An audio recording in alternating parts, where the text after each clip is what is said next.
Bueno, empezamos la segunda sesión del ciclo dedicado a la ilustración y hicimos Voltaire la semana pasada. Hoy vamos a hacer un poco Rousseau. Rousseau es más extenso que Voltaire, da para mucho más que Voltaire todavía. Y voy a intentar fijarme al principio un poco en algunos hechos de su vida, después en algunas ideas y algunos escritos y leeremos algunos textos. De hechos de su vida y así importantes, decir que él es hijo de una persona de una cierta cultura, digamos, no es un hijo de un trabajador, pero su padre, digamos que se fue arruinando poco a poco y era un padre un poco atípico en el sentido que no se ocupó mucho de sus hijos. Huérfano de madre muy pronto. Él tuvo que aprender a vivir con un padre que no tenía ningún interés en su hijo. El hijo mayor desapareció de casa y nunca más se supo de él. Tampoco lo buscaron, tampoco lo buscaron. Y después, en cuanto a Rousseau, pues él tuvo que, digamos, digerir una actitud de paternal más bien distante, fría. Él nace en Suiza, se mueve en Ginebra, sobre todo al principio. En su vida se va a mover desde Suiza digamos, a Francia, va a hacer alguna excursión en el norte de Italia y esta es la zona de su vida. Después también hará una pequeña excursión en Inglaterra, pero su zona, digamos, es la francófona, más bien. También estará en buena relación para refugiarse de toda una vida de persecuciones que fue un poco angustiosa para él.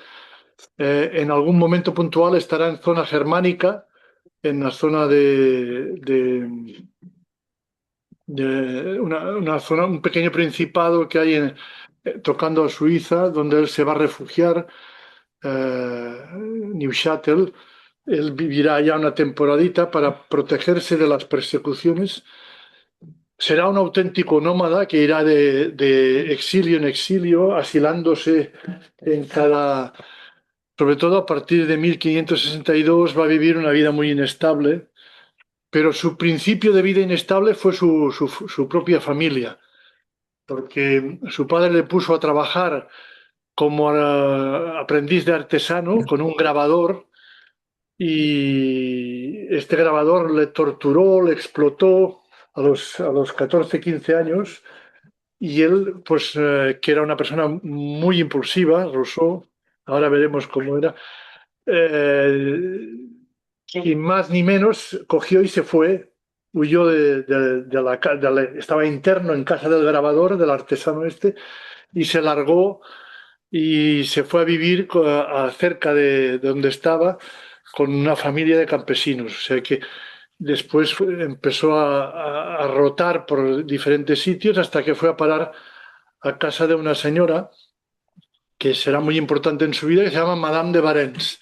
Madame de Varens es una señora que fue espía de varios reyes y que vivía se había casado con un noble de Varens, pero enseguida se fue de casa del noble y se puso a vivir sola. Y viviendo sola, acogía a jóvenes o a gente para ayudarles a convertirse al catolicismo. En una zona protestante como la suya, ella era como una especie de agente proselitista católico que además hacía espionaje político. O sea y esta señora fue la gran protectora de Rousseau en los primeros años. Fue como una madre para él. De hecho, le llamó toda su vida mamá. Ella era huérfano de madre, él le llamó toda su vida mamá y fue la gran protectora que le introdujo al catolicismo y le convirtió al catolicismo. Le envió a un seminario en Turín donde le hicieron el catecumenado y después entró a un seminario para hacerse cura. Eh, con el seminario pasó lo mismo que con el grabador. Terminó huyendo él, porque no le gustaba. Él tiene un carácter muy sensible, es un paz, es una persona de alta sensibilidad, que cualquier cosa es muy apasionado, vive todo con mucho apasionamiento, pero al mismo tiempo es muy racional y toda su vida es una combinación de razón y pasión. A veces más pasión que razón. Pero este personaje, esta personalidad le va a acompañar toda su vida y él no se esconde. Es muy honesto y muy transparente. A la hora de escribir siempre es muy sincero, muy directo. Y esto no solo a la hora de escribir, sino incluso con las relaciones con la nobleza. En toda su vida él va a ser un poco antisocial porque está resentido con la nobleza. Considera que la nobleza, de alguna manera, explota, abusa de sus privilegios y esto lo va a considerar de por vida y es una obsesión continua en él, esto. Pero como él tiene este carácter, es muy afectivo, se enamora de todo el mundo, se enamoró de Madame de Varens y al final terminó en la cama de ella. O sea, lo que era su mamá terminó siendo Estaba escrito. su amante. Quiero decir que a nivel afectivo y sentimental es una persona muy activa y muy inestable, diríamos hoy, inestable, pero apasionada sería otra manera de decirlo, mejor. Pero como es tan sincero, lo cuenta todo. En sus confesiones cuenta todo. Él dice en las confesiones, dice, yo voy a contaros lo bueno y todo lo malo, para que podáis juzgar y juzgarme honestamente. Igual que yo soy honesto con vosotros, quiero que seáis honestos vosotros conmigo. Y cuenta todas las aventuras, porque son aventuras, que tiene en todas partes. Como era un nómada, pues vivió en 50.000 sitios. Casi siempre gracias a la ayuda de los mecenas nobles, algunos de ellos muy vinculados a la corte de París y muy cercanos a la nobleza de París. La semana pasada hablábamos de Malesherbes, que era, ¿os acordáis?, con Voltaire, el censor. Pues él también tuvo muy buena relación con Malesherbes, pero tuvo también una gran relación con duques, marqueses y con sus mujeres, más con sus mujeres que con los maridos. La moral en esa época no es que fuera como la de ahora, ¿eh? Era una moral muy laxa y la mayoría de los maridos hacían la vista gorda con las mujeres y las mujeres la vista gorda. Maridos. Y esto él lo cuenta con naturalidad, a veces le salió bien, a veces le salió mal, ¿eh? Pero en todo caso, esto le fue un elemento que jugó a favor de que él se sintiera muchas veces perseguido, porque algunas cosas de las que hacía con las mujeres de sus nobles no eran demasiado confesables. Y después esto le pasaba factura. Y los nobles tampoco es que fueran muy partidarios de un puritanismo, pero tampoco tenían vergüenza a la hora de criticar, denunciar, comentar y bueno, en fin, todo eso le llevó esta voluntad y esta sensibilidad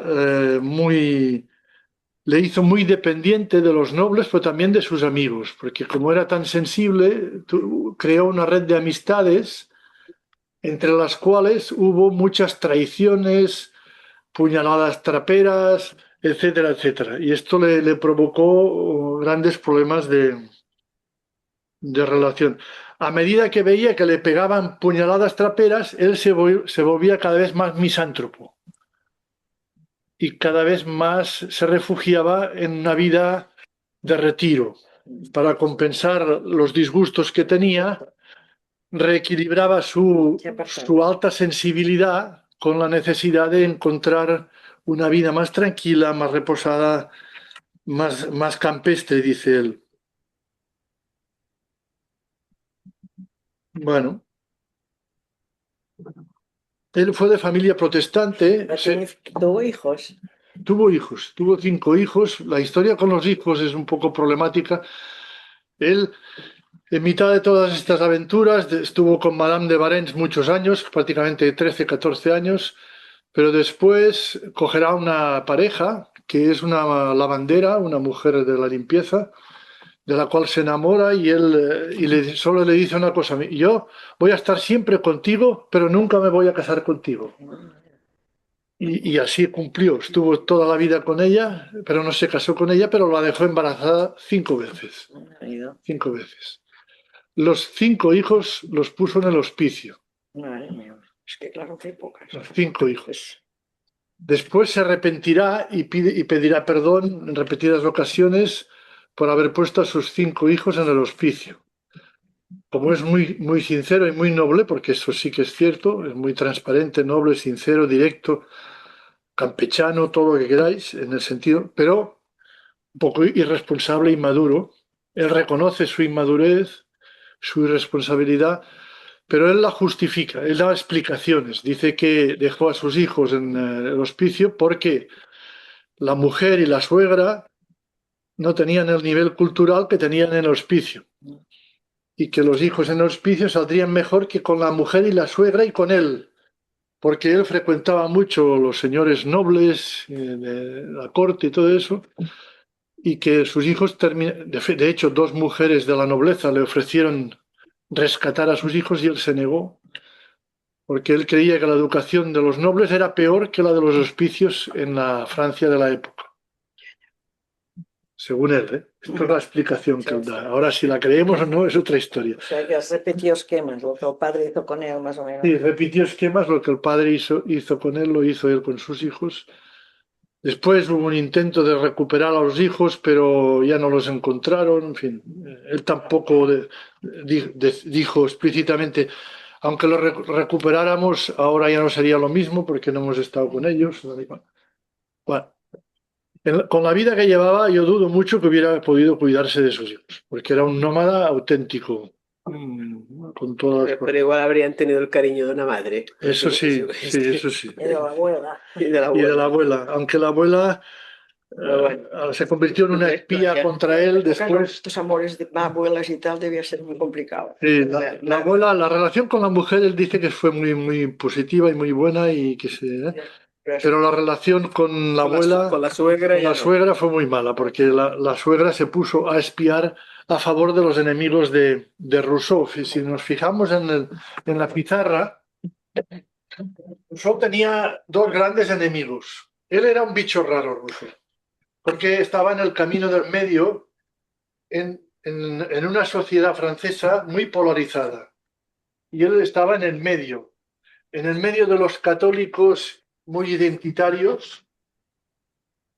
Y aquí podíamos poner también, ¿por qué no? No solo los católicos, sino los protestantes oficiales, los protestantes ortodoxos, porque él fue primero protestante, después católico y después otra vez protestante, Rousseau, y se encontraba disidente de los protestantes y católicos ortodoxos, o sea, no estaba de acuerdo con ellos, pero por otro lado, a la izquierda tenía a todos los deístas, ateos, agnósticos, antirreligiosos, por decirlo así, anticlericales, que también le criticaron y le hicieron la vida imposible, pero imposible de verdad, ¿eh? Yo creo que más estos que estos, porque estos se presentaban como amigos suyos. Pero son los de la puñalada trapera, por la espalda. Estos él ya sabía que no eran amigos suyos. No esperaba gran cosa de ellos. Y toda su vida se pasó entre los dos. Esto le provocó lo que algunos han dicho, al final, una cierta experiencia de paranoia, que ahora los últimos estudios ya dicen que no. Yo creo que no era paranoico, sinceramente. No era paranoico, pero hubo una época en que la historiografía decía que al final de su vida se volvió paranoico. Ahora ya no lo dicen, porque hacen una lectura distinta. Le pasaron tantas cosas de fuera, no de dentro, que estaba muy justificada una cierta inestabilidad, miedo, sensación de persecución, porque de verdad le perseguían. Pensar que en Suiza le apedregaban la casa, atacaban su casa y le tiraban piedras, le insultaban por la calle, a grito pelado. En Francia tuvo que esconderse. Si le veían por la calle cuando se escapó, porque el Parlamento francés y la corona dieron una orden de captura de Rousseau, cuando dieron esta orden, la gente de la calle lo buscaba como la caza del lobo, ¿eh? Era un lobo que había que cazar. Y esta sensación le acompañó durante mucho tiempo porque se convirtió en un nómada. Esto marcó su pensamiento profundamente. Bueno, y ya nos ¿Cómo no? explicarás por qué generaba tal Sí. animadversión, ¿no? Ahora lo vamos a ver, sí, sí, sí, sí. Estamos copiando la chuletita. Sí. Él, claro, al principio, cuando Madame de Varens le ayudó, le envió al seminario a Turín a estudiar el catolicismo y a convertirse, se convirtió en el catolicismo, estudió en el seminario. En el seminario intentaron abusar de él sexualmente, cosa muy tradicional en la Iglesia Católica y más en esa época. Porque si ahora todavía estamos arrastrando eso, imaginaros una época donde el catolicismo en Italia era absoluto, donde no podías criticar nada de la Iglesia Católica porque intentaron abusar de él en el seminario y él se largó del seminario. Pero en el seminario tuvo la experiencia de conocer a un director de seminario muy duro y después le pusieron a un cura muy liberal. Y él tiene muy buen recuerdo del cura liberal que le acompañó en los últimos tiempos. Hasta que este cura liberal se largó del seminario, lo enviaron a una diócesis y dejó embarazada a una niña joven. Madre de Dios, te fijas. Entonces, este cura que dejó embarazada a una niña joven fue perseguido cruelmente por la Iglesia Católica. Esto lo aprendió él y se volvió a favor del cura. Porque era su amigo el cura, el que le había protegido, le había dado una imagen liberal y porque era un hombre con buen corazón. Él se enamora de todas las personas que tienen buen corazón. Esta es una obsesión de Rousseau. El buen corazón, la inocencia. Todas las personas, mujeres, niños, gente mayor, nobles o políticos, los distinguen dos tipos: los de mal corazón y los de buen corazón. Si tienen buen corazón, él está con ellos. Si tienen mal corazón, lo que pasa es que muchas veces le engañan a él y se da cuenta después. Entonces él aprende un poco, tiene que ganarse la vida de alguna manera, hace de todo, hace de lacayo en las casas de nobles, de lacayo. Hace después, aprende con Madame de Varens un poco de música. Entonces hace de profesor de música con las familias de nobles, de niños y niñas. Y va rotando así por diferentes casas nobiliarias que suelen ser masías, suelen ser castillos o masías, ¿no? Al final terminará, abrevia un poco, hacia los 40 años consigue un cierto equilibrio y aprende a hacer de copista de música, de partituras de música.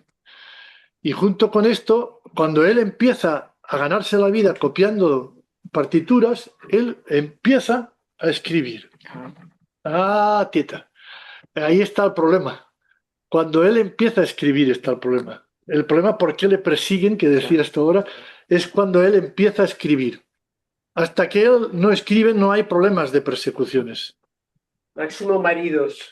Sí, Máximo maridos un poco enfadados con él. Pero cuando él empieza a escribir, empieza a tener problemas el primer gran escrito que hace, que marca su conversión, vamos a ver, su conversión la vamos a leer en el 114. Él resulta que va... Es que hay otro texto aquí. Cuando Diderot, ¿os acordáis que dijimos el otro día que Diderot estuvo en prisión? Él, Rousseau, visitaba a Diderot en la prisión de Vincennes, en París, la prisión terrible, la prisión donde castigaban a la Bastilla, era algo más noble, Vincennes era mucho peor. Y Diderot estaba encerrado en una prisión. Y entonces Rousseau era amigo de Diderot, y como era amigo suyo, le daba pena, Aquí la última hoja. porque Rousseau siempre le daba pena a las personas, todas las personas que quería le daban pena. Era un pas total, perdonar, pero es que hoy le diagnosticarían que era una persona de alta sensibilidad. Que no es que, no es que sea una enfermedad esto, pero es una manera de ser, ¿no? Entonces, él en ese momento iba a visitar a Diderot a la prisión y en ese momento tuvo la experiencia que vamos a leer en el 114, que se considera la iluminación de Vincennes o también la conversión de Rousseau. Es la primera gran experiencia espiritual, digamos, la de más consistencia. Había tenido alguna antes, con el cura este católico y tal y cual. Francesc, solo una cosa metodológica. Entre una y otra hay unas cuantas páginas más, ¿no? Todo el añadido es al final. Es al final. No, no, entre medio no. No hay nada entre medio. Son las últimas páginas. Son la las últimas diferencia. páginas. Vale, Sí, sí. vale, vale. Leemos el 114 si quieres tú misma. Sí. Tras pasar 40 años de mi vida insatisfecho conmigo mismo y con los demás, intenté en vano romper los lazos que me unían a esta sociedad, la que tenía en tan baja estima y que me encadenaba a ocupaciones que menos me gustaban, impulsadas por necesidades que yo consideraba naturales, pero que no eran más que opiniones. De repente, una afortunada casualidad me iluminó sobre lo que debía hacer por mí mismo y sobre qué pensar de mis semejantes, por quienes mi corazón estaba constantemente en conflicto con mi razón, y a quienes aún sentía inclinado a amar, a pesar de tener tantas razones para odiarlos. Ojalá, Señor, pudiera describirle este momento que constituyó un periodo tan singular en mi vida y que siempre estará presente en mí, aunque viva para siempre. Iba a beber a Diderot. Este señor que dice no es Dios. Este señor es Malesherbes, el censor, que había recibido ataques contra él, contra algunos escritos suyos, y entonces él quiso explicarse a posteriori sobre por qué escribía lo que escribía. Adelante. Voy, estoy apuntando la chuletita. Espera, tan solo de mi vida y que siempre estará presente en mí, aunque viva para siempre. Iba a ver a Diderot, entonces prisionero en Vincennes. Llevaba en el bolsillo un ejemplar de Mercury de France, periódico de la actividad cultural en Francia, que empecé a hojear por el camino. Me topé con la pregunta planteada por la Academia de Dijon, que dio origen al primer escrito. Si alguna vez algo se pareció a una inspiración repentina, fue el movimiento que se produjo en mi interior al leerlo. De repente sentí mi mente deslumbrada por mil luces. Una multitud de ideas vívidas se presentaron de golpe con una fuerza y una confusión que me sumieron en una agitación indescriptible. Sentí que me invadía un vértigo similar a la embriaguez. Una violenta palpitación me oprimía, agitando mi pecho, incapaz de respirar mientras caminaba. Me dejé caer bajo uno de los árboles de la avenida y pasé media hora allí tan agitado que al levantarme noté que toda la parte delantera de mi chaqueta estaba empapada en mis lágrimas, sin haber sentido que derramaba ninguna. Oh Señor, si alguna vez hubiera podido escribir una cuarta parte de lo que vi y sentí bajo aquel árbol, con qué claridad habría mostrado todas las contradicciones del sistema social, con qué fuerza habría expuesto todos los abusos de nuestras instituciones, con qué sencillez habría demostrado que el hombre es bueno por naturaleza y que es solo a través de estas instituciones que los hombres se vuelven malvados. De la multitud de grandes verdades que me iluminaron en 15 minutos bajo aquel árbol, logré retener todo aquello, disperso de forma muy débil en mis 3 obras principales. Este primer discurso, el Tratado sobre la Desigualdad y el Tratado sobre la Educación, obras inseparables que en conjunto forman un todo. Todo lo demás se ha perdido y allí mismo no escribí nada, salvo la prosopopeya de Fabricio, una figura retórica y un fragmento del discurso sobre las ciencias y las artes de Rousseau. Así fue como, cuando menos lo esperaba, Me convertí en autor casi sin darme cuenta. Es fácil comprender cómo el atractivo del éxito inicial y las críticas de los escépticos me impulsaron de cabeza hacia mi carrera. ¿Tenía yo un verdadero talento para la escritura? No lo sé. Siempre me ha servido la firme convicción en lugar de la elocuencia. Y siempre he escrito con timidez y mediocridad cuando no he estado profundamente convencido. Así quizás fue un resurgimiento oculto de orgullo lo que me llevó a elegir y ganarme mi lema, y lo que me aferró con tanta pasión a la verdad o a lo que yo consideraba como tal. Si hubiera escrito solo por escribir, estoy convencido de que jamás me habrían leído. Habiendo descubierto o creído haber descubierto en las falsas opiniones de los hombres la fuente de su miseria y maldad, sentí que solo esas mismas opiniones podían haberme hecho infeliz y que mis males y vicios provenían mucho más de mis circunstancias que de mí mismo. Al mismo tiempo, una enfermedad cuyos primeros síntomas había sentido en la infancia se había declarado absolutamente incurable. Tenía retención de orina crónica. Entonces, y no le curaban ni a tiros. Y en aquella época menos, claro. Sí. Al mismo tiempo, una enfermedad cuyos primeros síntomas he sentido que me había declarado incurable, a pesar de todas las promesas de los charlatanes que no tardaron en engañarme, juzgué que si quería ser consecuente y liberarme del pesado yugo de la opinión, no tenía un momento que perder.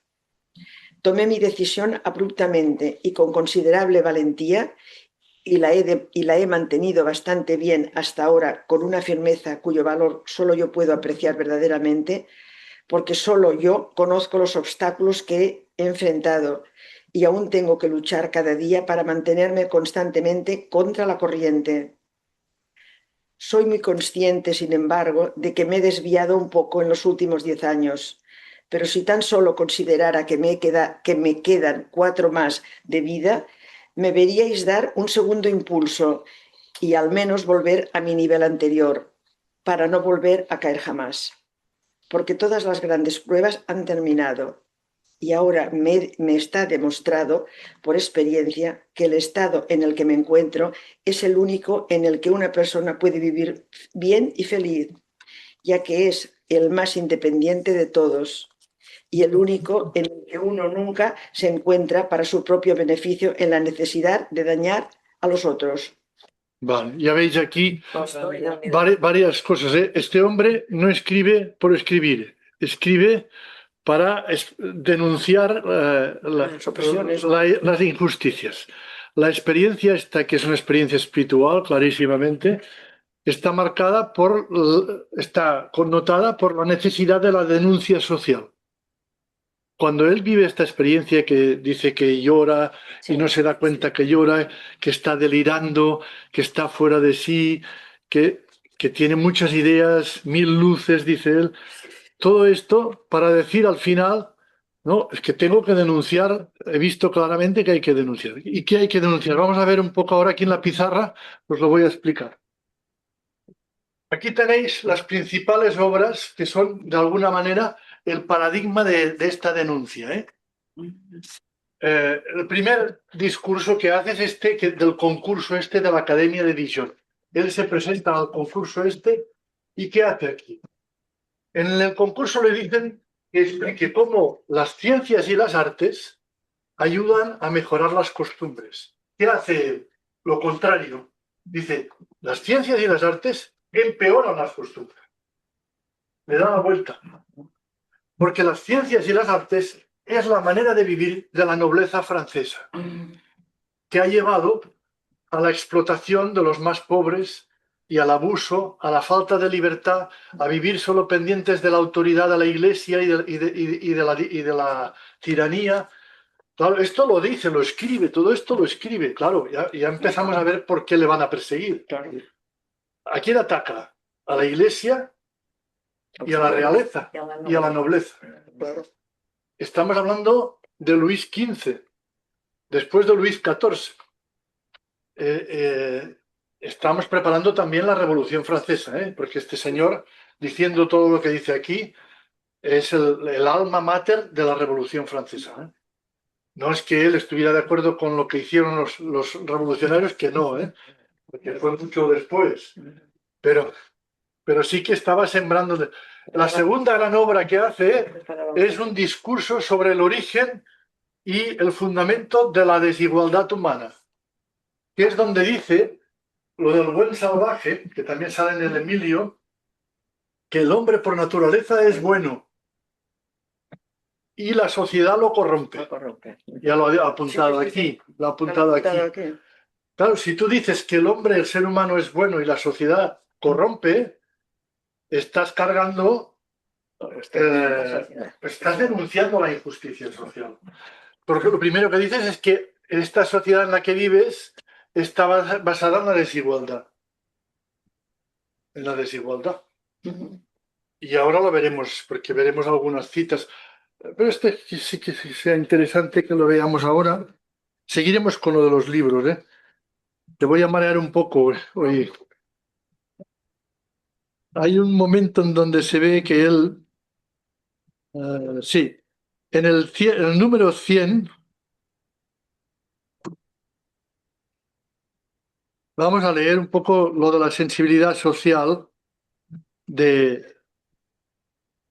hay algunos momentos en su vida que él dice explícitamente que empezó su sensibilidad social. Evidentemente ya empezó con vivir durante muchos años como nómada, recorriendo mil tipos de trabajo sin poder sobrevivir. Nunca en su vida, él lo dice, nunca en su vida tuvo dinero suficiente como para vivir de renta, nunca. Él dirá hasta el final de su vida que siempre ha estado pendiente de ganarse la vida, nunca ha estado tranquilo.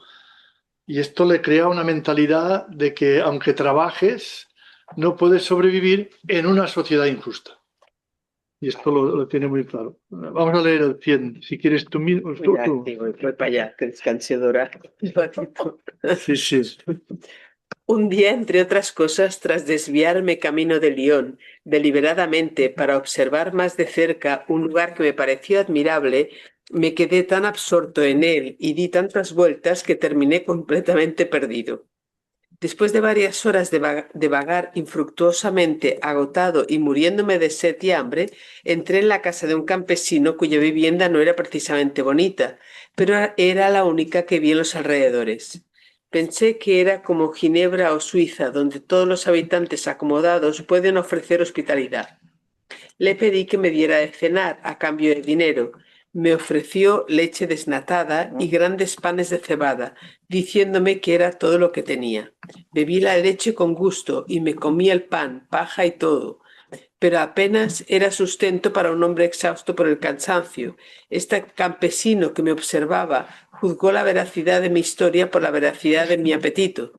Inmediatamente después de decir que veía que yo era un joven bueno y honrado, que no estaba allí para venderle, abrió una pequeña trampilla junto a su cocina, bajó y regresó un momento después con una buena hogaza de pan integral, un jamón muy apetitoso, aunque ya cortado, y una botella de vino cuya aparición me alegró el corazón más que nada.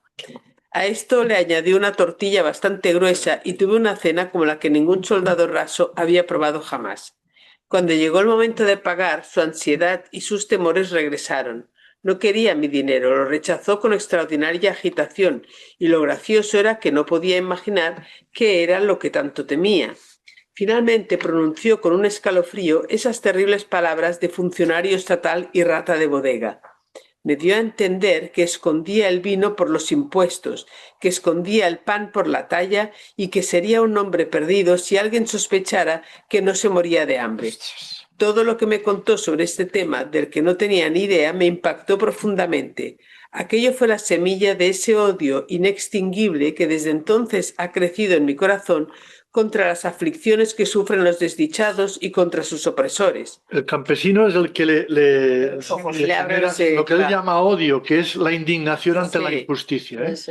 Este hombre, aunque mínimamente acomodado, no se atrevía a comerse el pan que había ganado con el sudor de su frente y solo podía evitar su ruina exhibiendo la misma miseria que reinaba a su alrededor. Salí de su casa indignado y conmovido y lamentando el destino de estas hermosas tierras a las que la naturaleza solo ha colmado de dones para convertirlas en presa de de bárbaros recaudadores de impuestos. Bueno, que trabajaban para el rey. Un poco es. Vale, madre mía. Y esto, claro, esto hace que él encuentre energía para escribir. Él no es alguien que escribe porque le gusta la literatura o porque le gusta la estética o la belleza del arte. No, esto se lo pasa por el forro. De hecho, en el discurso sobre las ciencias y las artes, mete un ataque brutal contra el teatro y contra todos los entretenimientos de la nobleza que son utilizados, dice él, para mantener el pueblo en la sumisión. Es lo que decíamos el pan y el circo, un poco. Y esto, bueno. Después, más adelante, escribe otra obra que parece una tontería, que es una novela de amor, Julie o La nueva Eloísa. Bueno, esta obra, que es una especie de drama romántico con tres personajes, dos hombres que se enamoran de una mujer, de la misma mujer, dos jóvenes enamorados que no se pueden casar porque uno es pobre y ella es rica y el padre de ella no le deja casarse con el pobre tiene que marcharse, entonces esta chica tiene que casarse con otro hombre que es noble, se casa con el noble, pero después viene el que había sido su amante y que de hecho quería ella y tal y cual.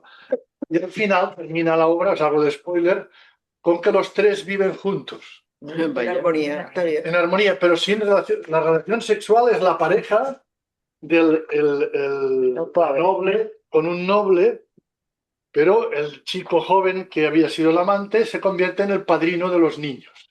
Y viven todos en amistad, no en amor, no en amor sexual, solo la pareja vive, sino en amistad y en una vida feliz y de armonía. Al final esta es la historia de la obra. Pero ¿qué dice aquí este hombre? Este hombre carga con esto de la novela, es una manera de hacer propaganda, marketing brutal, de cómo las clases sociales separan a la gente. Y para evitarlo tiene que haber amistad y tiene que haber simplicidad, y tiene que haber confianza, y tiene que haber solidaridad, claro, y rompe todos los esquemas de las familias nobles. Pensar que todas las familias nobles, los hijos y hijas de las familias nobles leían esto, había bofetadas, tuvo un éxito brutal en Francia. A empezar por la Casa Real, que le encantó. Pero claro, no veían el mensaje que había. Claro. Es una bomba, ¿eh? Sí.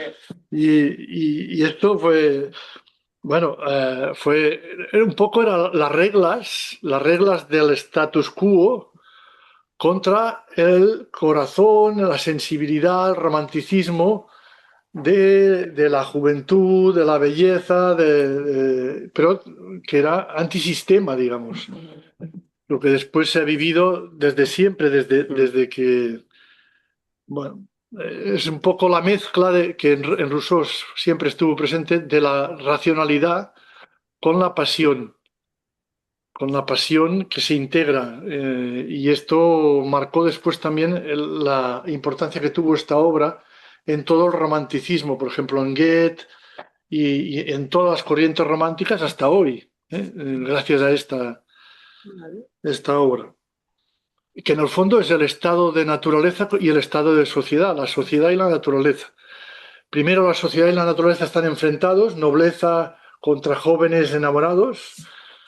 Después llegan a un acuerdo y naturaleza y sociedad son capaces de vivir siempre que se respete el estado de amistad, de naturaleza, porque la teoría de Rousseau es que en el estado de naturaleza todos los seres viven en armonía y son amigos y colaboran y son interdependientes y solo se estropea apareciendo la sociedad, la jerarquía que, según Rousseau, en el contrato social, que es otra obra, fijaros aquí, contrato social, la jerarquía aparece ¿con qué?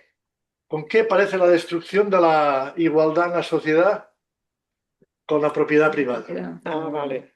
El matrimonio ya está. Con la propiedad privada. La propiedad privada es lo que destruye. ¿Por qué el padre no deja casar a su hija porque el otro es un pringao, porque es un pobre, Quedar con sus bienes. porque es un don nadie, porque no es de la nobleza. Esto sigue también, ¿eh? Esto sigue bastante, sí. Sigue en cada. Y quien más, quien menos lo entiende. Pero el contrato social abre la puerta contra lo que será después la revolución, el comunismo, en fin, todo Claro. eso. Y aquí, y en el mismo año, en el 62, él escribe muy prolífico, escribe el Emilio sobre la educación, donde también habla del estado de naturaleza y habla cómo la sociedad estropea y que a veces a los jóvenes hay que educarles de manera natural y tal, en fin. Y el contrato social es contra propiedad privada. Contra y, propiedad privada. Organización de la vida sin Sí. propiedad privada, ¿no? Bueno, sin propiedad privada, a ver, no es el comunismo radical, ¿eh? Es decir, ¿cuándo empiezan los problemas y cuándo la sociedad, que es armonía, que es convivencia, que es cooperación, que es diálogo, que es paz, que empieza a convertirse en competencia, en peleas, y él explica el origen de la desigualdad, hace de antropólogo, bien como de antropólogo de la época, dice, el día en que a uno dijo, esto es mío, y a partir del momento en que dice esto es mío, empieza ya la envidia, el orgullo, la avaricia, todos los pecados capitales. Él solo denuncia, no presenta soluciones. Él pretende describir como si fuera un antropólogo. Vale. Sí. Pero claro, lo que dice es muy fuerte, porque tiene muchas consecuencias. Sí, tiene muchas Y consecuencias. el Emilio entonces es la educación, eso, educar en esta vida. En el Emilio es muy importante porque en el libro cuarto del Emilio, el libro cuarto, habla de la profesión de fe del vicario saboyano. Él, cuando estuvo en el seminario ese, conoció a dos curas. Él ha conocido dos curas en su vida y uno de ellos era de Saboya. Y él tenía una gran imagen de los saboyanos, como que los saboyanos son la mejor gente del planeta, de la Savoie, Savoyard. Él dice, son la gente más humilde, más sencilla, más generosa, más solidaria, tal y cual, los pone en el cielo.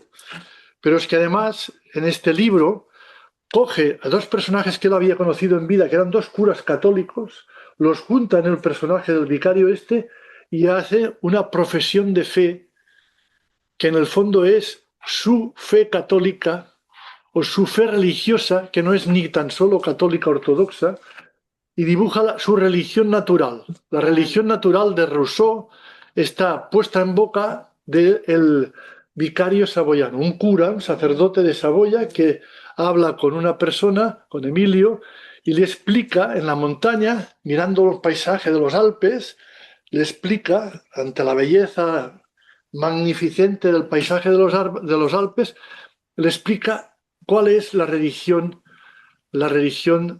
natural en la que él cree. Vamos a verlo un momento con a los textos. A ver, están... vamos a ir directos, sí. El texto 65, 66... Bueno, vamos a empezar en el 61, 65 y 66, de momento. 65 y 66. ¿Tienes tú misma, Teresa? 61 cortitos, sí. No. Como no me gusta que intenten subyugarme, no pretendo tampoco someter a nadie. Sé que la razón común está muy limitada, que tan pronto salimos de sus estrechos límites, cada uno tiene la suya, que las opiniones se propagan por las opiniones, no por la razón, y que cualquiera que cede a un razonamiento de otro, algo de por sí ya muy excepcional, cede por prejuicio, por autoridad, por afecto, por pereza, raramente, tal vez nunca, por su propio juicio. O sea, que vas imitando a otros, vaya, o lo que sea. Vamos a leer el 65 y el 66. Este es para decir que él empieza a valorar aquí ya mucho la libertad. En religión tiene que haber libertad. Por lo cual le hace cargas todas las autoridades, tanto católicas como protestantes. Esto va en la línea de Diderot y de Baron d'Holbach y todos los ateos agnósticos, ¿eh? En esto se acerca al lado agnóstico. pero él es Sí, creyente. perdona, ahí has puesto un Dolbach y es Madame, acabas de decir, ¿es una señora? Has dicho, ahora acabas de decir Madame Dolbach. Madame, No, es no. Dolbach. Dolbach, Son todos hombres son estos. todo hombres, vale, vale. No Alembert. sé el Dolbach este quién era, no me Sí, sonaba de nada. Dolbach es un varón que su mujer y él tenían una casa cerca de París y donde acogían a muchos gente, Vale, más bien agnósticos, vale, ateos, militantes, digamos el sector más de extrema izquierda, más radical vale. de los ateos que había en París. Vale, 65. Estos le hicieron la vida imposible a Rousseau. Vale. Empezaron a usar cualquier tipo, le robaban papeles, entraban de escondidas en su casa para quitarle las cartas, después las pasaban clandestinamente a otra gente para que le pusieran a parir a él, escribían libros Qué mal con rollo llevaban, ¿no? seudónimos Esta gente. y decían que los había escrito Rousseau cuando él no los había escrito. Y Rousseau se planteó hacer las obras completas suyas en vida porque estaba harto de ver escritos suyos con nombre suyo, escritos por gente que querían atacarle a él. Imaginaros Qué paranoia. de que no era un paranoico, es que realmente le estaban haciendo la vida imposible. Y no existían las redes sociales. Y no existían las redes sociales. Siempre el mundo ha sido el mismo, ¿eh? Es comprensible que le atacaran porque lo que decía él era muy nuevo, muy innovador, muy provocativo, Mira, ahora y es comprensible que le atacaran, pero él era tan naif, tan inocente que muchas veces no se daba cuenta de por dónde le venían los tiros. Adelante. Sí, 65. Es así, y perdón, pero es que en el 64 he visto una línea, había visto que la religión solo sirve como máscara para el interés propio y el culto sagrado como salvaguarda de la hipocresía. Bueno, Sí, sí, vale, sí. toma ya. Bueno, voy Él, al la 65. religión institucional la veía como la religión de los mercenarios. Estaba contaminada por gente que vivía de la religión. No vivía para la religión o a través de la religión, sino que vivía gracias a ganar dinero de la religión. Vale. Adelante. Sí, pues voy al 65.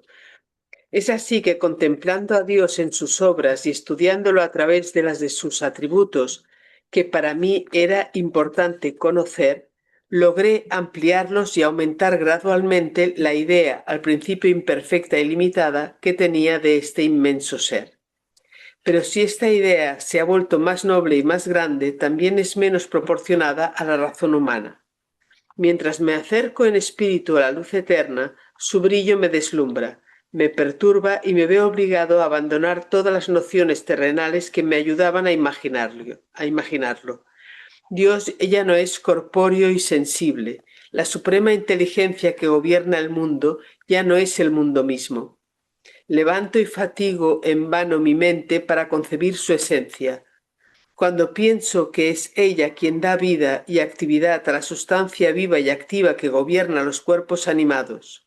Cuando escucho decir que mi alma es espiritual y que Dios es espíritu, estoy indignado contra esta degradación de la esencia divina, como si Dios y mi alma fueran la misma naturaleza, como si Dios no fuera el único ser absoluto, el único verdaderamente activo, sintiente, pensante, volente por sí mismo, y del cual obtenemos el pensamiento, el sentimiento, la actividad, la voluntad, la libertad, el ser. Solo somos libres porque Él quiere que lo seamos, y su sustancia inexplicable es para nuestras almas lo que nuestras almas son para nuestros cuerpos. Sobre si creó la materia, los cuerpos, los espíritus, el mundo, no sé nada. Dios es inteligente, pero ¿cómo es? El hombre es inteligente cuando razona, y la inteligencia suprema no tiene necesidad de razonar. Para ella tampoco hay premisas ni consecuencias, ni siquiera hay una proposición. Es puramente intuitiva. También ve todo lo que es y todo lo que puede ser. Todas las verdades son para ella una sola idea, como todos los lugares un solo punto, y todos los tiempos un solo momento. El poder humano actúa por sus medios, el poder divino actúa por sí mismo. Dios puede porque quiere. Su voluntad es su poder. Dios es bueno, nada es más manifiesto, pero la bondad en el hombre es el amor de sus semejantes, y la bondad de Dios es el amor del orden. Porque es por orden que mantiene lo que existe y vincula cada parte con el todo. Dios es justo, estoy convencido de ello, es resultado de su bondad. La injusticia de los hombres es obra suya y no de él. El desorden moral que se opone a la providencia a los ojos de los filósofos la muestra a los míos. Pero la justicia del hombre es dar a cada uno lo suyo, y la justicia de Dios pedir cuentas a cada uno de lo que se le ha dado. Si llego a descubrir sucesivamente estos atributos de los que no tengo idea absoluta, es por consecuencias forzadas, es por el buen uso de mi razón, pero las firmo sin entenderlos, y en el fondo no afirmo nada. No tengo ningún problema en decir Dios es así, lo siento, me lo pruebo a mí mismo. No puedo concebir nada mejor sobre cómo Dios puede ser así. Finalmente, cuanto más intento contemplar su esencia infinita, menos la comprendo, pero es. Bueno, aquí él se desmarca de estos de aquí, de Diderot, de Dolbach y de D'Alembert, porque algunos de ellos eran deístas y decían que Dios era racional, que Dios era comprensible, que no lo podíamos comprender de momento porque no conocíamos las leyes de la naturaleza. Pero él dice que Dios no es comprensible y que Dios es de otro orden, es trascendente, y que Dios se siente, que es una manera de entender. La manera de entender a Dios es sentirlo, es intuirlo, dice él. Y abriendo la puerta, es lógico que lo diga, porque este hombre es pasión, él es pasión. Todo lo que vive en su vida es pasión. Y a diferencia de estos más racionalistas extremos, el racionalismo de Rousseau es un racionalismo abierto al corazón, abierto al sentir, abierto a la intuición, abierto a la pasión. Y de hecho él habla incluso de que las pasiones son buenas, como os acordáis que también lo decía esto Spinoza. Hay pasiones buenas. Por ejemplo, cuando vive sus relaciones amorosas con los diferentes amantes, las descripciones que hace son maravillosas, pero siempre en esas descripciones tiene que haber la bondad.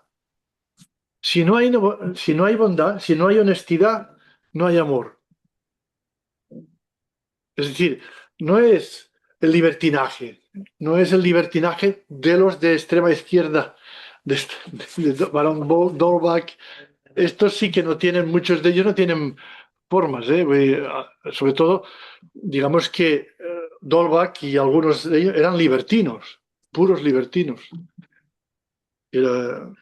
Bueno, y el 66, donde va un poco más allá todavía. Vaya. Pienso que cada uno será juzgado no por lo que ha creído, sino por lo que ha hecho. Y no creo que un sistema de doctrinas sea necesario para las obras, porque la conciencia toma su lugar. Creo, es verdad, que es necesario tener buena fe en su creencia y no aprovecharse de ella según el caso. Como no somos del todo inteligencia, no sabríamos filosofar sin tanto desinterés que nuestra voluntad no influya un poco sobre nuestras opiniones. Pero podemos a menudo juzgar las secretas inclinaciones de un hombre por sus sentimientos puramente especulativos. Y dicho esto, pienso que podría muy bien ser que el que no ha querido creer sea castigado por no haber creído. Sin embargo, creo que Dios se ha revelado suficientemente a los hombres, sea por sus obras, sea en su corazón, y si hay personas que no lo conocen es porque no quieren conocerle o porque no lo necesitan. En este último caso se encuentra el hombre salvaje y sin cultura que no ha hecho todavía ningún uso de su razón, que está gobernada solo por sus apetitos y no tiene necesidad de otra guía, y no siguiendo más que el instinto de la naturaleza, camina con movimientos siempre rectos. Este hombre no conoce a Dios, pero no lo ofende. En el otro caso está al contrario el filósofo, que a fuerza de querer exaltar su inteligencia, de refinar, de sutilizar sobre lo que se pensaba hasta él, quebranta finalmente todas las acciones de la razón simple y primitiva y por querer saber siempre más y mejor que los otros, llega a no saber nada. Atención aquí un momento, fijaros, ¿eh?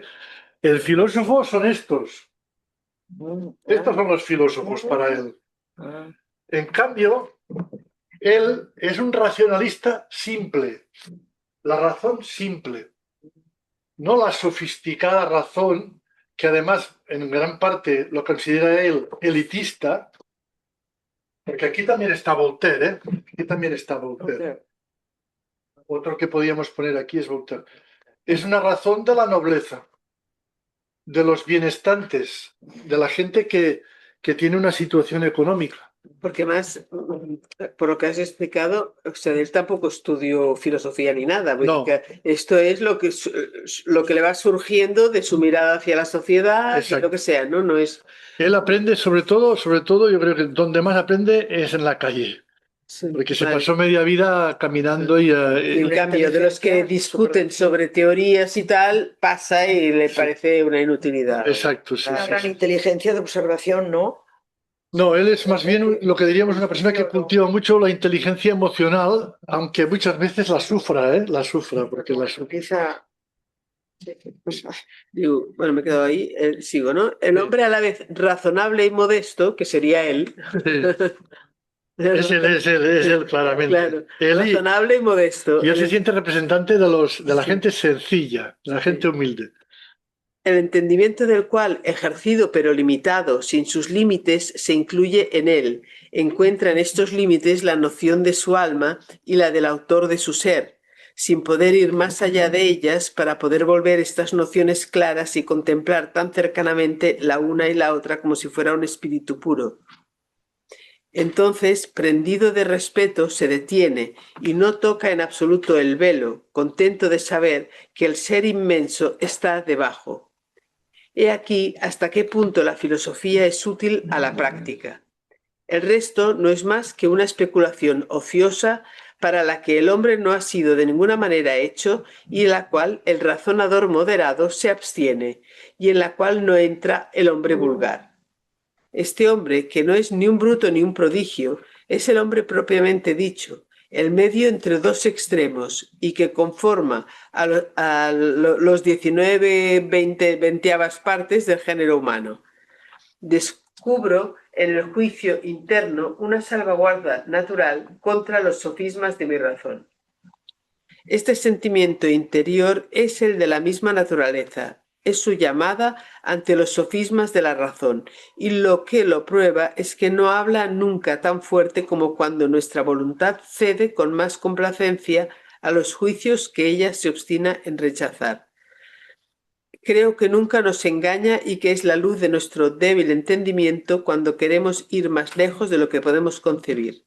Y después de todo, ¿cuántas veces la misma filosofía, con todo su orgullo, ha tenido que recurrir por fuerza a este juicio interior que no ha hecho más que menospreciar? A ver, ¿me explicas todas estas últimas líneas desde descubro en el juicio interno? Sí, ¿Qué está diciendo? Él lo que intenta es decir es que la conciencia, que de hecho es la conciencia, este juicio interior, es quien le permite vivir esta razón simple. La razón simple es la conciencia.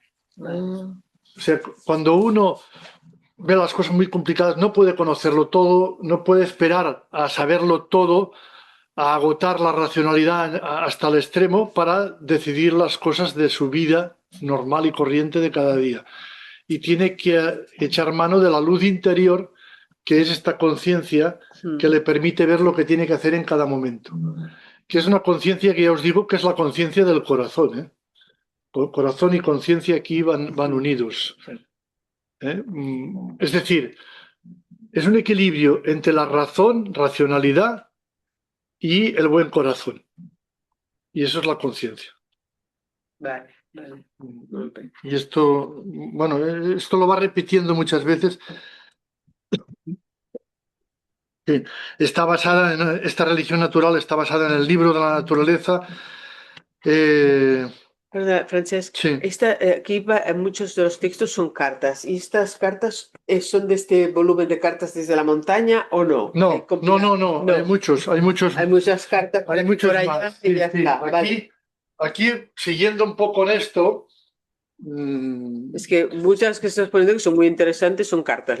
Carta no sé Sí, quién, carta no sí. sé cuántos. Esto debe haber alguna compilación que de cartas en algún sitio. tiene Bueno, quizás alguien ha publicado una 30 compilación. volúmenes de cartas. Toma, y cada Vale. volumen ha de haber Vale. 1000 cartas. Hay Vale. algunas que son más, Se han conservado. digamos, más, ¿cómo se diría? Más populares, más, Vale, sí. más conocidas. No, ya no me da. Pero- Ya no me da, deixem-ho. No lo Estas intento. cartas de la montaña que veis Me aquí, conformaré con tu selección. estas cartas de la montaña, bueno, pero es interesante, ¿eh? Por ejemplo, hay las cartas a Malesherbes, Sí, son muy sí. interesantes estas. Sí. Que hablan de por qué él se decidió a llevar una vida de confrontación con la sociedad.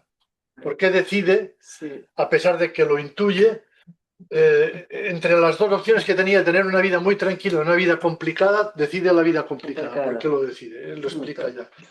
Y aquí las cartas de la montaña son para cuando estaban en la zona de Ginebra, refugiado de la persecución francesa, los suizos empiezan a perseguirle a él y le escriben las cartas desde la campaña, desde el campo. Sí.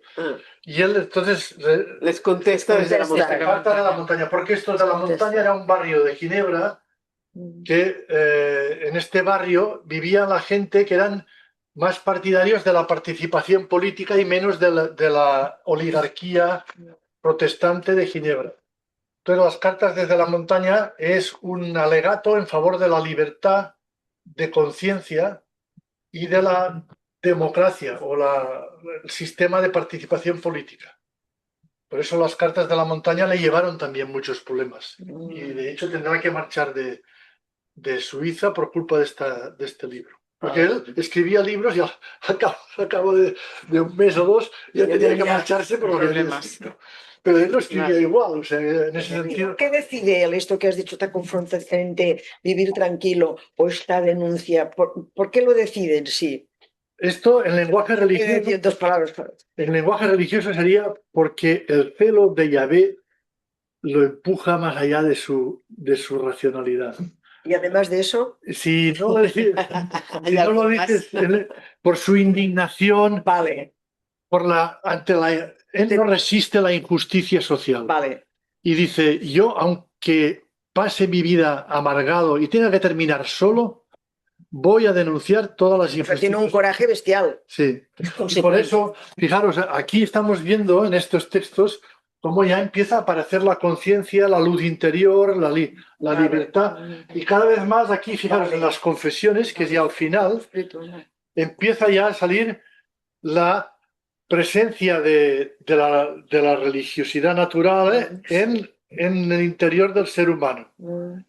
Y las confesiones es una revelación de cómo se manifiesta en la vida diaria esta fuerza de Dios o de la naturaleza en el ser humano. Y al final, en el último texto, ya al final de su vida, justo antes de morir, las ensoñaciones de un caminante solitario, donde explica la época en que él vivió en una isla solo, con un amigo y dos o tres amigos, y en una isla encerrado, la isla de Saint-Pierre, que está al lado de Berna, en un lago que se llama Lago Biel, justo al lado del lago de Neuchâtel. Él vivió en una isla de 5 kilómetros de largo y 800 metros de amplio. Una isla pequeña. Él vivió allá y dijo, este es el ideal de vida mío. Vivir solo en una isla. Esto es lo que quiero para mí.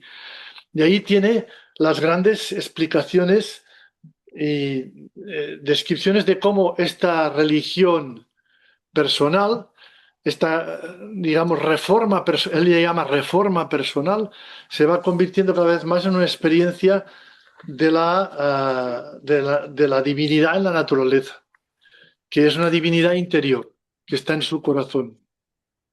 Y esto, el libro más bonito de leer, que ese os lo recomiendo vivamente, es el de las ensoñaciones de un caminante solitario, que acaba de ser traducido al catalán en una excelente traducción. Ah, sí. Carai, que La passada. editorial, ay, no lo sé, pero ya os lo diré, en todo caso ya lo escribiré. Lo ha traducido una profesora de filosofía de aquí, de Barcelona. Bueno, ella vive en Mataró, que se llama Gloria, no sé qué, pero el apellido no me acuerdo, pero está muy bien traducido. Yo lo tengo en casa este. Pasa que yo lo leí en francés y lo voy leyendo en catalán de vez en cuando, pero está muy bien y lo podéis leer. Es de una intimidad, Vale. de una sensibilidad. Ya ha superado todos sus problemas afectivos. Sí. Ha madurado, ha Ha madurado. madurado, ¿verdad? Exacto, es Ay, una persona punto. madura. Va a lo esencial y transporta un poco esta sensación de abandono que le ha generado tantos conflictos con todos los poderosos y con los amigos traidores y todo eso. Esta especie de paranoia la supera con una especie de confianza absoluta en la vida, en la existencia. Glòria Ferrés Sí, Farnadas, traducció de Glòria Ferrés Farnadas, Fantàstic. Teresa. Els somiatjos del passejant solitari. Somiatxos. Somiatxos. Soñaciones, A veure si podria entender Adesiara, que fan unes edicions precioses. Sí, sí. Vale. él siempre decía, dice, yo soy un hombre de imaginación. Yo disfruto más soñando que con la realidad. Él decía, dice, y por eso cuando dice la reverie, en francés, ensoñaciones, que tú está caminante, porque él siempre caminaba. Era una persona que dice, para meditar tengo que caminar. Y lo dice así abiertamente. Realmente, como has dicho antes, un paz, ¿no? Una persona de alta sensibilidad. Es de alta sensibilidad y a través de esta alta sensibilidad consigue vivir su experiencia espiritual. O sea, sin alta sensibilidad probablemente no podría, ¿eh? Vamos a leer el 68-69. Pilar, te tocó.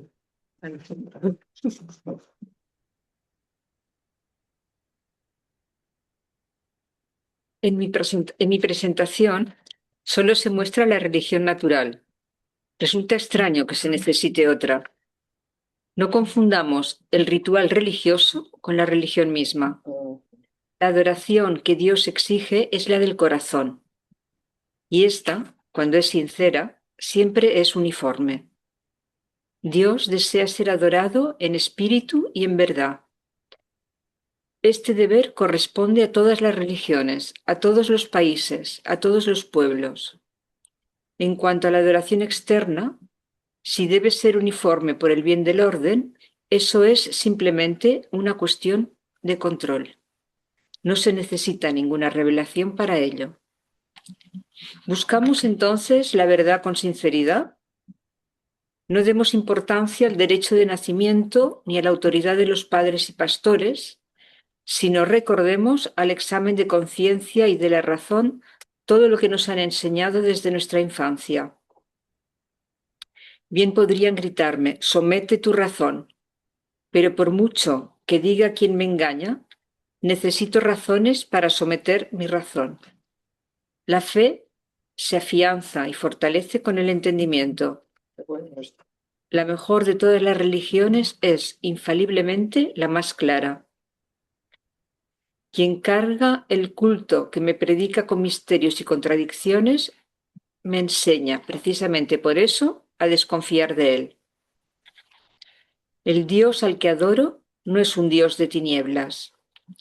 No me dotó de entendimiento solo para prohibirme su uso. Decirme que someta mi razón es insultar a su autor. El ministro de la verdad no tiraniza mi razón, la ilumina. En Europa tenemos 3 religiones principales. Una admite una sola revelación, otra 2 y la tercera 3. Cada una odia y maldice a las otras 2, acusándolas de ceguera, obstinación, terquedad y mentira. En las 3 revelaciones, los libros sagrados están escritos en lenguas desconocidas para quienes las siguen. Jamás aceptaré que aquello que toda persona está obligada a saber deba limitarse a los libros y que aquel que no tiene acceso ni a esos libros ni a las personas que los entienden sea castigado por una ignorancia involuntaria. ¿No han sido escritos todos los libros por seres humanos? ¿Cómo pues el ser humano tendría necesidad para conocer sus deberes y qué medios tenía de conocerlos antes que estos libros fueran hechos? O aprenderá sus deberes de sí mismo o está dispensado de saberlos. Bueno, esto es una joya que describe muy bien lo que es para él la religión natural. La religión natural, la religión del corazón, que se revela en el corazón del ser humano y en la mente, en la conciencia, pero no en los libros, ni en los cultos, ni en las sumisiones, ni... bueno, esto, como comprenderéis, esto es la profesión de fe del vicario que os decía, saboyano. ¿Qué es lo que piensa realmente él? Claro. Él, Sí, sí, sí, sí. que lo aprendió de estos buenos curas católicos. Se lo dijeron los curas católicos. Es que además lo más bueno es esto. Y esto es lo que piensan, permitirme que lo diga hoy, la mayoría de los curas católicos que hay hoy en día aquí en Cataluña. Quiero decir, los curas de base me refiero, ¿eh? Pero no es la ortodoxia. No, claro. No es la ortodoxia.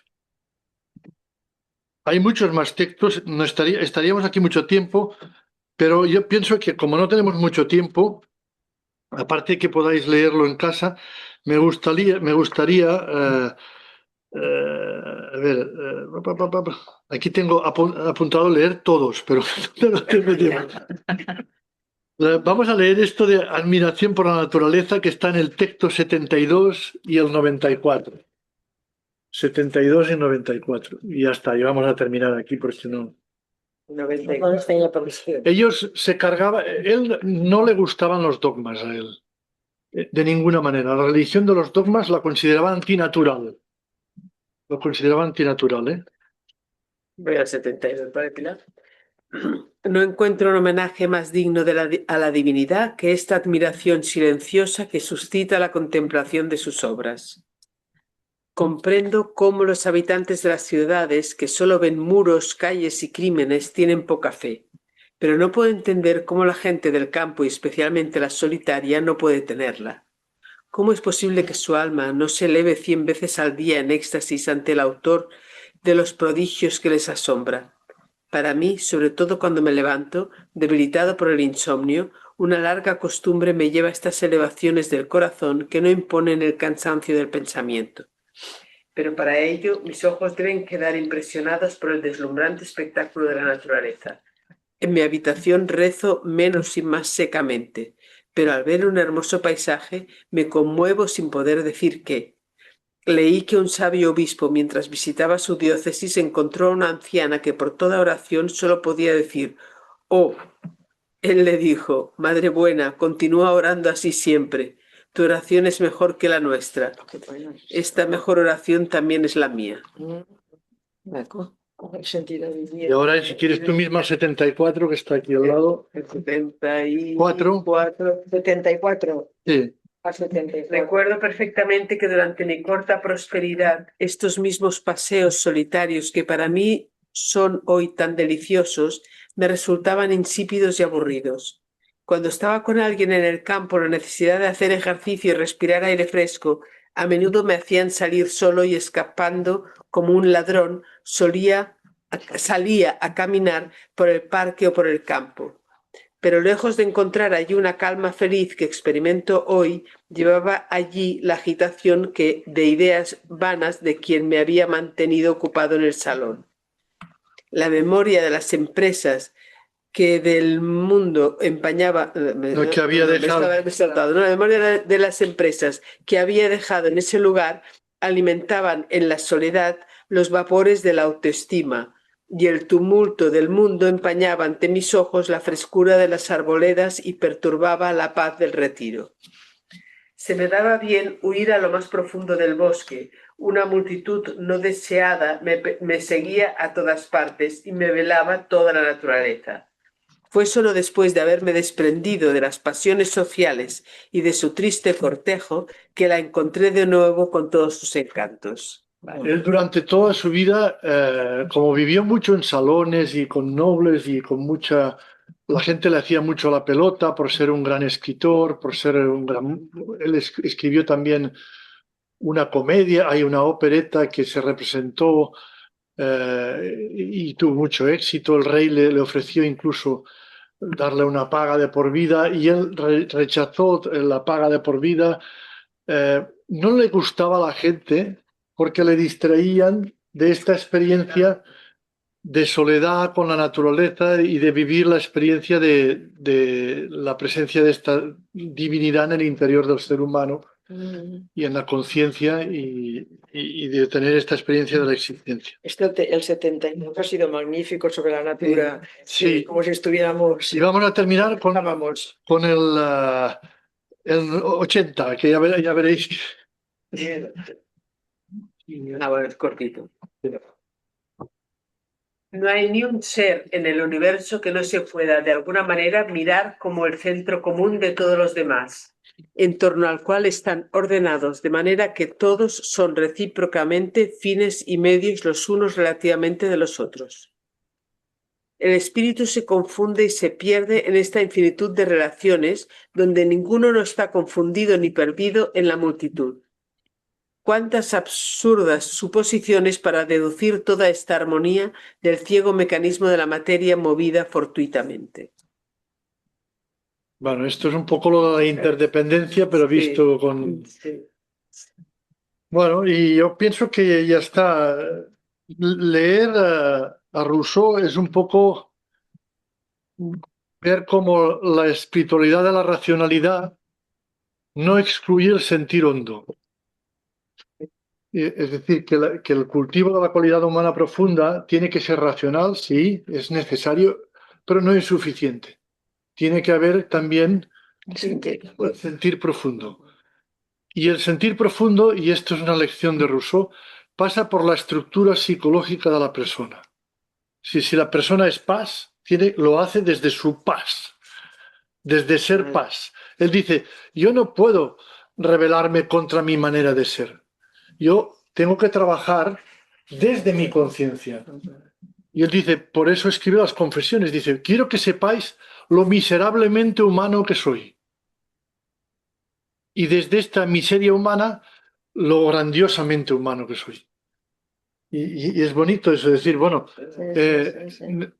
no puedes más que reconocer que la sensibilidad humana tiene que ver, este sentir hondo, con nuestra manera de ser humanos, de ser lo que María diría animales, que tenemos unas necesidades afectivas. Él engañó a su mujer, sí, pero se lo decía siempre. Sí, se lo decía. Que podéis reír y yo también en el primer momento me indignaba. Pero al final de todo el proceso me he dado cuenta que era una persona profundamente honesta. Hizo sufrir, sufrió mucho, sufrió el abandono de mucha gente, la incomprensión, pero era profundamente transparente y honesto. Y él vivió esa religión de la naturaleza desde la aceptación de su manera de ser. No pretendía ser lo que no era. Y a veces en esta espiritualidad de la racionalidad puede haber la tentación de olvidarnos de que el ser humano siente profundamente, pero siempre a partir de sus limitaciones. De sus limitaciones. Y no, tiene que conformarse con ellas. De hecho, él no se conformó de sus limitaciones. Y al final superó sus problemas afectivos, los superó. Y se lo dijo a su mujer y lo superó y terminó haciendo un pacto de no tener relaciones con nadie. Pero al final de su vida, como tú decías, es un proceso de maduración que se ve al final de su vida. Como no había tenido tampoco una infancia muy fácil, y es comprensible situarnos en una perspectiva donde es más fácil entender algunos devaneos que tuvo, ¿no? No sé si tenéis alguna pregunta, alguna cosa que pueda responder. Me he dejado muchas cosas en el tintero, pero es que no hay tiempo. Es inacabable estos acabados. Sí. ¿A qué testigo iremos?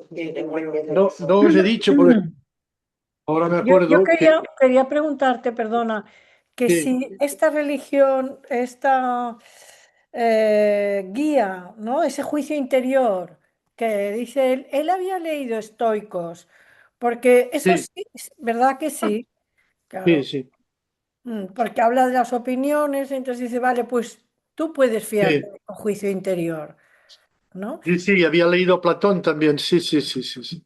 Él, cuando era muy pequeño, esto nos lo he dicho, su padre y él leían a Plutarco y a los 8 años ya había leído todo Plutarco. O No sería sea muy que no tuvo, inteligente, claro. Igual era muy claro, inteligente este chico. Claro, es que esto no era, no había tenido una educación noble, pero había tenido una educación con su padre. sino que es de un gran Y luego, claro, en el seminario también algo debió leer. Claro, claro, claro, claro. Y después, por ejemplo, Madame de Varens también le instruyó bastante. Y ella, por ejemplo, le enseñó, Madame de Varens estaba muy influenciada por el pietismo alemán, que había llegado a Suiza a través de los pastores protestantes. El pietismo alemán, por ejemplo, insiste mucho en que es más importante el corazón que la Biblia. Esto le llegó ya a Rousseau. Que es más importante, dice el pietismo alemán, la experiencia de Dios que las creencias. Eso también le llegó a él. Claro, le llegó a quién? A través de Madame de Varens, que le introdujo, porque ella había sido educada en Suiza en esta manera de vivir la religión, y ella le transmitió a él, que le hizo de educadora cuando abandonó a su padre, durante 14 años estuvieron juntos, le transmitió a él también esta visión de la religión. Y quieras que no, esto influye. Muy interesante. Y entonces él nunca abandona, la idea de religión. O sea, religión No, no, no lo no. abandona nunca. Él Vale. es un creyente cristiano católico. Hay católico, protestante. No abandona la idea de religión, pero le da la vuelta. Le da la vuelta. Porque si no es el culto, no es la creencia, no es el no sé qué, Exacto. te estás quedando sin religión. Sí, sí, sí, sí. Sin el Justo. sentido de religión. Sí, No, sería como una especie de espiritualidad laica, pero él le sigue guardando el nombre de religión natural porque, claro, sus compañeros de la izquierda, entre ellos Voltaire, que vimos el otro dicho, los de la izquierda, los ateos, agnósticos, hablaban de religión natural. Y era una manera de decir, bueno, no, nosotros seguimos creyendo en Dios de alguna manera, aunque sea deísta, ¿no? Y de evitar sobre todo las persecuciones. Vale. Una de las cosas que me maravilla después de haber seguido todos sus miserias humanas de cada día es que no lo hubiera matado a nadie este señor. Este señor es un superviviente, porque yo creo que así como Voltaire tuvo sus peligros, pero Voltaire era un noble, estaba protegido por la nobleza. Pero este no, este era un colgado de familia mínimamente culta, pero no era un noble. Y en cambio consiguió enfrentarse al conflicto como nadie. Sí, sí. Sí, sí, sí. Y habría podido rehuir el conflicto, pero no lo rehuyó. Nunca mentía. Por ejemplo, hay un noble que le dice, oye, ¿tú te acuestas con mi mujer? Y dice, sí. Y se lo dice a la cara. Y el noble le reacciona bien, porque claro, este me lo ha dicho a la cara. Descuadrado el doble. Y- Es sincero. bueno, hombre, que se entera. Sí, sí, sí. Es bo. Sí, sí, sí. Sí, pero que... Ahora, lo que él no acepta en ningún caso es la doblez, el engaño, la traición. Los caballos. Esto no lo Qué acepta. vidas tan importantes, en qué momentos de la historia tan diferentes a nosotros y tan que la gente vivía mal, pobre. Y tuvo 50.000 trabajos, ¿eh? No os he explicado los trabajos que su vida es como el Quijote. Es como el Quijote, ¿eh? Su vida, porque estuvo, por ejemplo, de secretario de embajada en Venecia, trabajando por un embajador que era un corrupto. Y él se peleó con el embajador y lo denunció. Lo denunció a la corte. Sí, sí, Y valiente. claro, se lo pulieron Claro. a él, no al embajador.